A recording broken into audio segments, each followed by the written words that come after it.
Hello friends, स्वागत है आपका मेरे चैनल पे एक नई वीडियो के साथ। तो आज मैं आपको कुछ रोज़ का अपडेट दिखाने वाली हूँ और साथ में मैं कुछ काम आज करने वाली हूँ, वो मैं आपसे शेयर करूँगी। तो पहले भी मैंने रोज़ेस पे कई वीडियोस डाला हुआ है, 3-4 एपिसोड डाला था जिसमें मैंने आपको रोज़ प्लांट का कंडीशन अपना दिखाया था और साथ ही उस पे मैंने काम जो किया था और उसके बाद का अपडेट भी मैंने शेयर किया हुआ है। 3-4 वीडियोज़ ऐसे डाले हुए थे, तो उस वीडियो में भी आप मेरे प्लांट का कंडीशन देख सकते हैं। और अभी देखिए, तो उस समय जो मैंने फ़र्टिलाइज़र दिया था उसके बाद मैंने कोई फ़र्टिलाइज़र इनको सॉलिड फ़र्टिलाइज़र नहीं दिया है, और स्प्रे के फॉर्म में तो हम देते रहते हैं बट सॉलिड फ़र्टिलाइज़र कुछ नहीं दिया। और अभी आप देख सकते हैं प्लांट में बहुत ही खूबसूरत सी ग्रोथ आई हुई है। तो अभी प्लांट्स में जो आपको ये ग्रोथ दिख रही है, ये मेरे उस टाइम के फर्टिलाइज़र का भी कमाल है। और अभी हमारे यहाँ जो मॉनसून है वो शुरू हो चुका है, तो उससे भी अभी प्लांट्स जो है न्यू शूट्स ग्रो कर रहे हैं, हेल्दी हो रहे हैं। आप देखिए हर एक जो शूट्स है उसमें कलियाँ बनी हुई हैं, इसमें ब्लाइंड शूट्स नहीं आ रहे हैं। तो अगर आप अपने प्लांट्स को रेगुलरली फर्टिलाइज़ करते हैं, केयर करते हैं, तो आपके प्लांट्स ब्लाइंड शूट्स कम देंगे और एक मॉइस्चर मेंटेन करके रखेंगे तो और सब में कलियाँ आएंगी।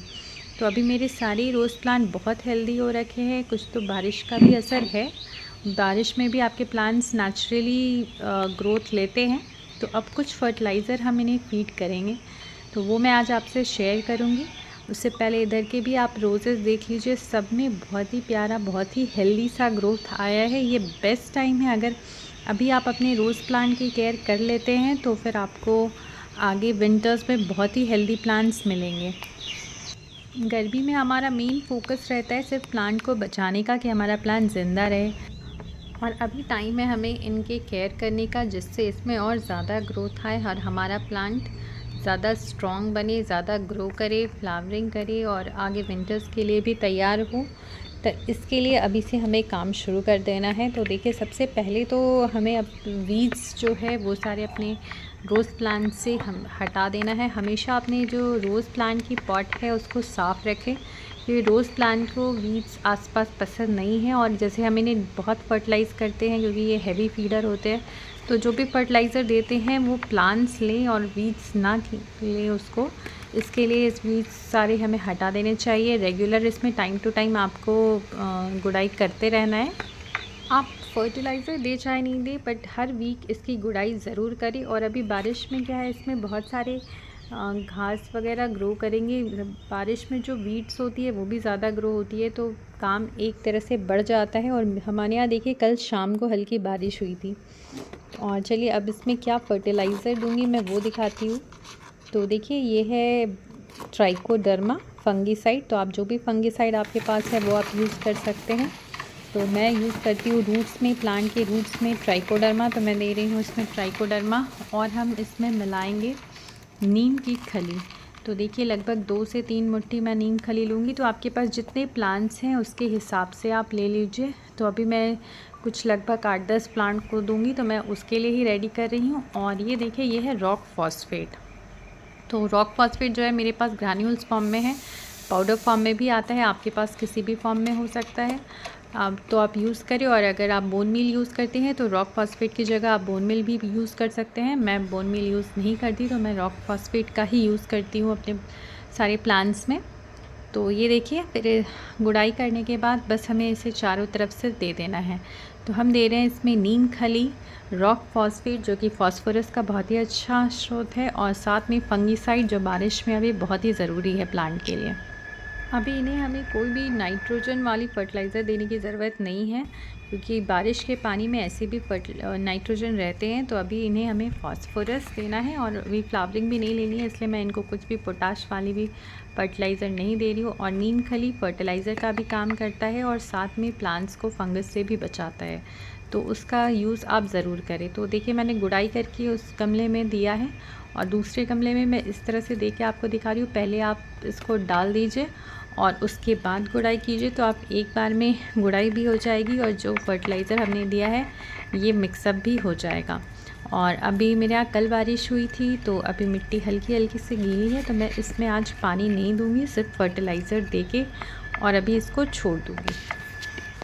और बारिश के तुरंत बाद भी आप ये फर्टिलाइज़र मत दीजिए, क्योंकि उसमें मिट्टी बहुत ज़्यादा गीली होती है। तो अभी लगभग मिट्टी थोड़ी सी भुरभुरी हो गई है, हल्का ड्राई हो गया है, तो अभी बेस्ट टाइम है कि हम इसमें फर्टिलाइज़र डाल सकते हैं। और देखिए प्लांट्स में इतनी खूबसूरत सी ग्रोथ निकल के आई है ना, इतने हेल्दी प्लांट्स हो जाते हैं कि आपको खुद ही देखने में लगेगा। और साथ में देखिए प्लांट्स में अभी ये इस तरह की प्रॉब्लम आपको देखने को मिलेगी, ये माइट्स का अटैक आएगा, थ्रिप्स, माइट्स और साथ में फंगस भी। तो इसके लिए हमें अलग से ट्रीटमेंट करते रहना है। प्लांट्स में हमें नीम ऑयल का यूज़ और साथ में फंगिसाइड का यूज़ हर 15 डेज़ पे हमें कभी नीम ऑयल और कभी फंगिसाइड यूज़ करते रहना है, क्योंकि जो न्यू ग्रोथ लेते हैं प्लांट्स, उनकी जो ब्रांचेस होती है बहुत सॉफ्ट होती है। तो सॉफ्ट ब्रांचेस ज़्यादा प्रोन रहती हैं इंसेक्ट्स और पेस्ट के। चलिए और एक चीज़ इम्पॉर्टेंट चीज़, ये देखिए ये ब्रांच आपको जो दिख रहा है, ये आपको नॉर्मल रोज़ के जो बाकी ब्रांचेस लीव्स हैं उससे थोड़े डिफरेंट दिखेंगे, और साथ में आपको 7 पत्ते भी दिखेंगे। तो वो ये हमारा है सकर ब्रांच। ये देखिए ग्राफ्टेड पोर्शन की बहुत नीचे से नहीं निकला है, ग्राफ्टेड के गांठ जो होती है उसके आसपास से निकला है। तो कैसे पता चलेगा हमें कि ये शक्कर है? तो देखिए इसकी जो ग्रोथ होती है ना थोड़ी डिफरेंट होती है, ये बाकी ब्रांचेस से ज़्यादा तेज़ी से ग्रो करेंगे। ये देखिए एक आपको इधर पे दिख रहा है, सारे जो ब्रांचेस बाकी ब्रांचेस हैं मेन ग्राफ्टेड वो एक लेवल पे हैं, और ये जो ब्रांच है ये अलग ही लंबा होते चला जाता है, और उसके ऊपर की पत्तियाँ भी थोड़ी सी डिफरेंट टाइप की दिखती हैं। तो उसको हमें हटाते रहना है। तो देखिए इसको हम कट करके हटा देंगे। अगर आप शक्कर को नहीं हटाते हैं तो आपका जो मेन प्लांट है, ग्राफ्टेड प्लांट है, वो बहुत ही जल्दी ख़राब हो जाएगा। और तो अगर आपने ग्राफ्टेड प्लांट रखा है तो इस चीज़ का खास ध्यान देना है आपको कि शकर्स आपको इसमें बिल्कुल भी नहीं रहने देना है, आपको हटाते रहना है शकर्स। तो इसमें हमेशा ही देखिए इस टाइप की इसकी ग्रोथ ही आपको अलग दिखेगी, कांटे भी बहुत ज़्यादा दिखेंगे, लीव्स भी अलग होगी नॉर्मल प्लांट से। तो फ्रेंड्स अगर वीडियो अच्छी लगी हो तो वीडियो को लाइक कीजिएगा, और चैनल पे नए आए हैं तो चैनल को सब्सक्राइब भी कर दीजिएगा, ताकि आगे भी आपको मैं रोज़ प्लांट्स और बाकी प्लांट्स पे टिप्स देती रहूं। और इधर देखिए मैं एक आपको दिखाती हूँ, ये देखिए मैंने कुछ खीरे के बीज लगाए थे और बहुत अच्छे से स्प्राउट हो गए हैं।